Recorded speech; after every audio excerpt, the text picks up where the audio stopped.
আছেন? আমি ভালো আছি আলহামদুলিল্লাহ। এটা আজকে লাগানো হয়েছে, দেখেন লাইভ ডিপ ডেকর মিলে এগুলো ডেকর।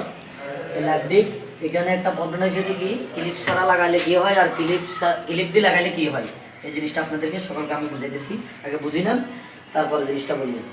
এই জিনিসটাতে মনে করেন যে ক্লিপ দিয়ে না লাগালে এটা ক্লিপ ছাড়া এটাতে কোনো প্রোটিন ঢুকবে না, আর এটা ক্লিপ ফুটিং ঢুকবে। ফুটিং ঢুকলে জিনিসটা মজবুত হবে, ভালো হবে। এটা হয়েছে যে সব দিক থেকে বেটার। আর আমাদের চিল্ডিংগুলো সব অ্যাকুরেট হয়, দেখেন আপনারা দেখেন এই সব চিল্ডিংগুলো সব অ্যাকুরেট হয়। এই লাইট ডিপ ডেকর দিয়ে লাগালে কী অবস্থা হয়, কেমন হয় দেখেন আপনারা সকালে। এই দেখেন ভিতরে